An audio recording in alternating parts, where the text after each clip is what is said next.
God bless you, beautiful people out there on Facebook and on YouTube. Blessings to your family, your mom and dad, your sisters and brothers, your co-workers, your friends. Blessings to you in your job, in your home, your apartment, your vehicles. Blessings to all of that, that you guys be safe and continue to have a prosperous life. Hey, listen, today we're going to talk about something that a lot of pastors really hate diving into because you get so much feedback from comics. But listen, I'm just a messenger. I'm talking straightly from the Bible. It's not me adding or taking away to the Bible. I'm just here just to be the adversary of Jesus Christ, to let you know that the Bible lives today, yesterday, and the day before. My God, is real yesterday and is real today. And it really can help you. I want to talk about a subject that most people, especially pastors and parents, are afraid to go in with their children, especially teenagers, and talking about sex. Well, listen, one of the easiest way is talk about sex early with them when they ask questions. Where do babies come from? You have to get ready to answer them questions. What is sex? You have to get ready to answer them questions. And a lot of us get nervous with that because most of us look back before you was saved, before you was delivered, on how you had sex. And if you can't find your right hand, I'll find mine. Most of us had sex before we was married. And that's what you got to let your children know. If you had sex before you was married, you have to tell them the do's and don'ts of it. Yes, I made a mistake. I had a daughter at 17. I don't want you to have a daughter at 17. You must protect yourself. You have to understand that sex is really good, but at the same time, it's very dangerous. Let me say that again. Sex is very good, but it's very dangerous. You can lay down with a guy, you can lay down with a girl, and you can wake up the next day. You could be itching, you could be scratching, you can have a venereal disease, you can have syphilis and gonorrhea. There's other diseases that you can get. Some of them is for your lifetime that you can catch. And if you go undetected for a long time, like some sisters can go a while without knowing and spread it all around.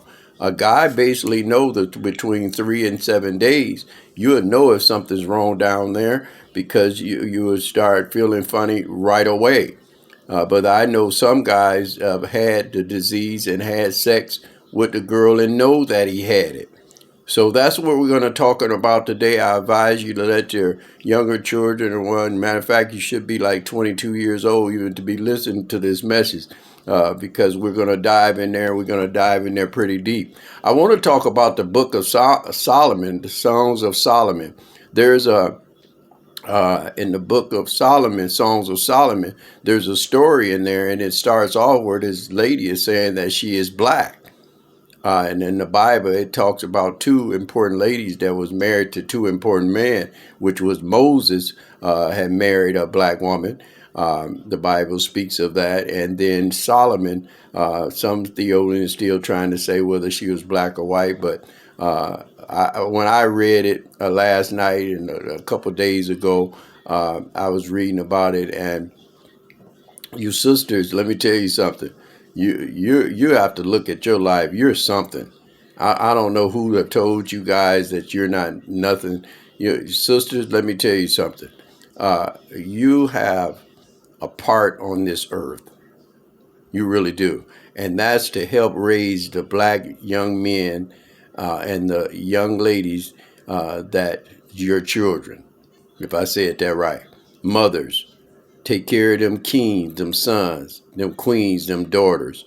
Let's raise up generations where they be prosper and they be mannerable and they be loved and kind and cheerful and brave and clean and reverent. That's what parents put in their children. And I know this is a hard part to talk about having sex because normally what happened with us, we talk about or we think about what we did.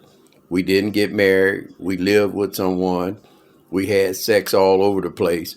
And as Christians, we can become Christians and we can get so, what's the word I'm trying to use? So conceited in this walk that it makes people feel that you never done anything wrong. Well, I know, well as you know, that's a lie. We all have loved sex. We all been 20 before. We all been 30 before. We all been 40 before. And we've all been 50 before. And we can go on. So I'm talking to the older generation, the church mother, the deacon of the church, the pastor of the church, the sermonic solo of the church, the choir director. We all have had sex. And we have to start putting it in our children that sex is good, but we have to make sure that it's done when you're married. And that's what we have to go back to. Let me read this in your hearing. It comes from Genesis chapter 2, verse 24. Although followers of God have been instructed to be fruitful, he says that, and multiply. Sex is not meant solely on procreation. Sex is not meant solely for procreation. It's meant to be a joyful, have some fun, joyful, intimate experience between a partner. Genesis 2 and 24 reads, therefore a man shall leave his father and his mother and hold fast to his wife, and they shall become one flesh. Well, that's what it's talking about in here. And if you can go through the Bible, it talks about sex a lot in the Bible. Intimate, Rachel and Jacob and Leah, and Abraham, Sarah, trying to get the baby to have a son. Moses, my God, he married the black woman. It talks about sex after sex. Solomon looked up at Bathsheba, had her come down to his crib. For the one don't know what crib is, that's the house. Had him come to his house, put a wrap on her. Come on, somebody.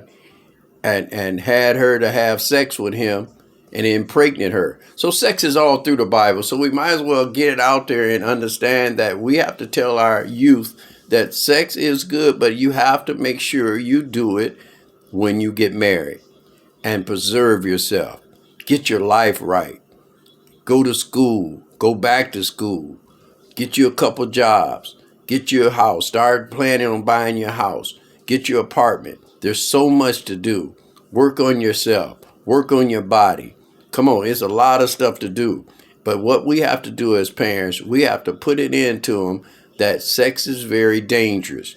Let them know the ins and outs of sex. If you're a parent that didn't go through a bunch of sex and got married right away, then you have to read about it. You have to talk to them about it. You have to study about it. Get them in a good church group, a good church family, so we can express it. You can go to Bible study. There's a lot of ways to know about sex. You can ask questions. And tell your children, please feel free to ask us questions about sex so we can stop. It's about 34% of church people that's going through divorce, and 24% of non-married, of non-Christian people going through, 24% of non-Christians that's having problems with sex. But the sex in the church, divorce is more greater. So we have a lot of work to do. Very touchy subject. But let me read this in Hebrews chapter 13, verse 4. It reads, let marriage be held in honor amongst all, and let the marriage bed be undefiled. For God will judge the sexual immoral and the adulterous within the marriage. Partners are meant to be faithful to God and each other. The sexual immoral person sins against his own body.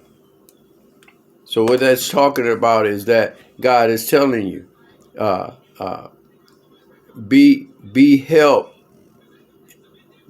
in honor amongst all, and let the marriage bed be undefiled. In other words, you have the right to have fun. In other words, swing from the chandeliers. I ain't gonna get no help.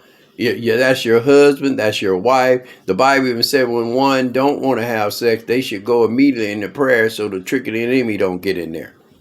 So listen, let's start telling our youth about sex. It is not dirty. It is not nasty. God meant for it to be joyful, exciting, a lot of fun. And you know as well as I know, church folks, that sex is nothing wrong with it. It's just the timing of it makes a big difference. And the timing should be when you get married, man and woman, and man and woman. Do that make sense? That makes sense. Well, I hope this helped you out a little bit. I didn't want to dive in there too deep because, like I say, I want to be very mindful of where we are and what we're doing. But let your children know that there's nothing wrong with sex. It just have to be done at the appropriate time. And you have to make sure you're ready and make sure that you know the person you're having sex with. Because here's the thing where we have to be real is most of us, I raise my right hand if you can't find yours, had sex before we was married. So that's why a lot of, especially church folks, don't want to talk to their children. But tell your children your mistakes. And then that way, when they do the same thing you done, you know you have told them. Do that make sense? God bless you out there all. I tried to be nice as possible with this. I could have got deeper and went in deeper and got in harder. But I just want you to take what I said, that sex is not bad. It just have to be done at the right time. And that time is being married. I love you all. Be blessed out there. Stay safe.